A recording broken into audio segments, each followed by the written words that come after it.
Assalamualaikum warahmatullahi wabarakatuh.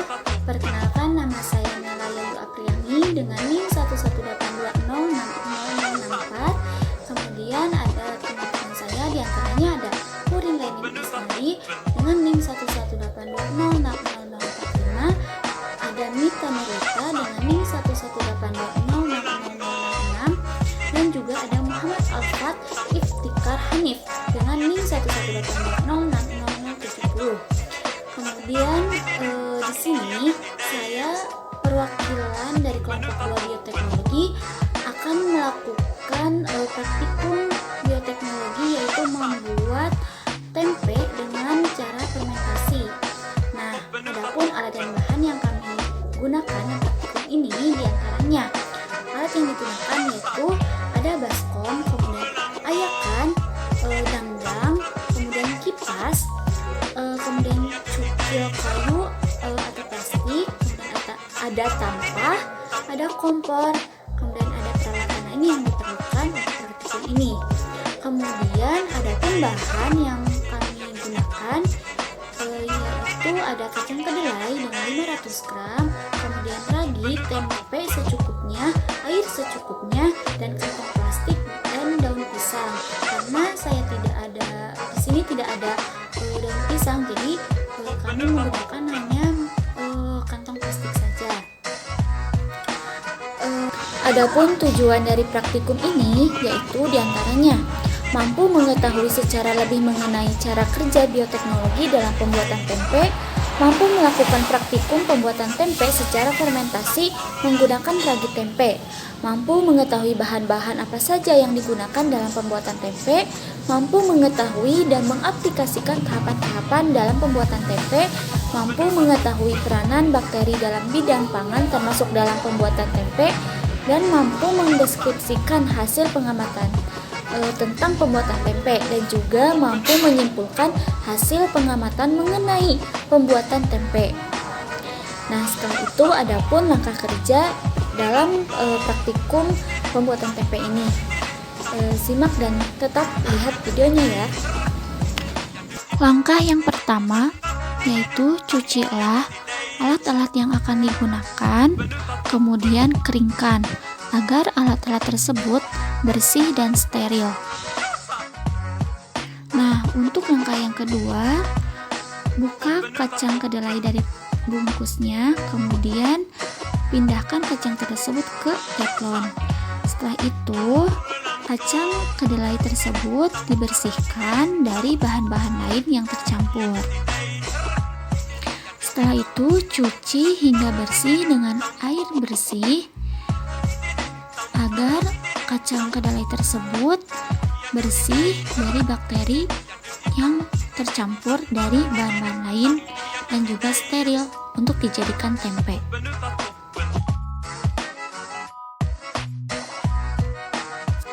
Selanjutnya, langkah yang ketiga, rendam kacang kedelai yang telah dicuci bersih selama 12-18 jam dengan air yang bersuhu sekitar 700 derajat Celcius.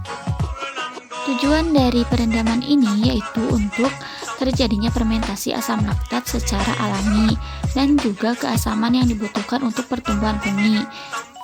Dan selain itu juga pada perebusan ini dapat melunakkan biji kedelai supaya nantinya dapat mempercepat proses fermentasi.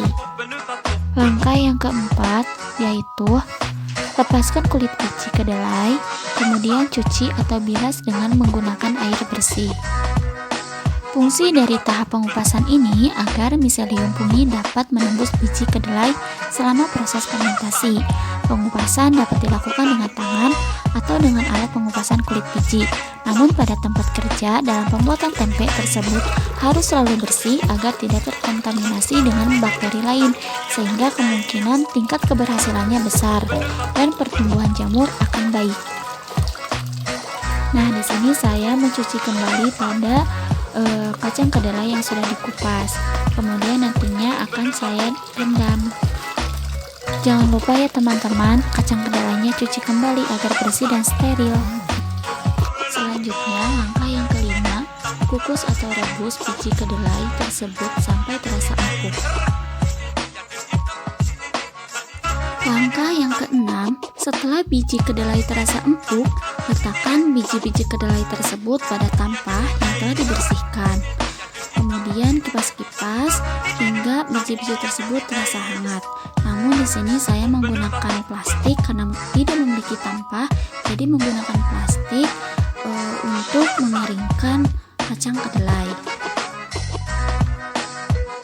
Nah, untuk langkah yang ketujuh, taburkan ragi tempe yang telah disiapkan sedikit demi sedikit sambil diaduk-aduk supaya merata. Nah, 1,5 gram ragi tempe itu untuk 2 kg kedelai. Nah, ini saya sudah mentaburkan ragi tempenya ke kacang kedelai. Setelah itu, kami mengaduk-aduknya. Diaduk-aduk ya teman-teman sampai merata ragi tempe dan kacang kedelainya. Nah, ini sepertinya sudah merata ya teman-teman. Langkah selanjutnya, untuk langkah yang ke-8, siapkan kantong plastik atau daun pisang untuk pembungkus. Nah, di sini saya menggunakan kantong plastik yang digunakan sebagai pembungkus. Berilah lubang-lubang kecil pada kantong tersebut dengan jarum. Nah, kenapa pada pembungkusan yang memakai kantong plastik harus diberi lubang-lubang? Karena untuk memberikan udara pada tempe atau jamur melakukan respirasi atau masuknya udara. Sebab kapang tempe membutuhkan oksigen untuk tumbuh. Dalam pembungkusan menggunakan plastik, biasanya dilakukan penusukan pada permukaan plastik. Hal ini bertujuan untuk memberikan jalan udara agar masuk ke dalam kedelai. Nah, kami memasukkan kacang kedelai yang telah diberi ragi ini ke dalam pembungkusnya dengan ketebalannya itu sesuai dengan selera. Setelah itu, jangan lupa tusuk-tusuk pada kacang kedelai yang sudah dibungkus dengan plastik, seperti ini. Nah, seperti ini hasilnya yang tadi yang sudah ditusuk-tusuk. Dan ini pada hari pertama sudah mulai perubahan pada warna dan tekstur. Pada hari kedua sudah mulai padat pada teksturnya dan berwarna putih dan juga berbau sengit pada tempe tersebut. Nah, ini dia hasil dari tempe pada hari ketiga. Pada hari ketiga sudah mulai bisa diolah ya, sudah jadi tempenya.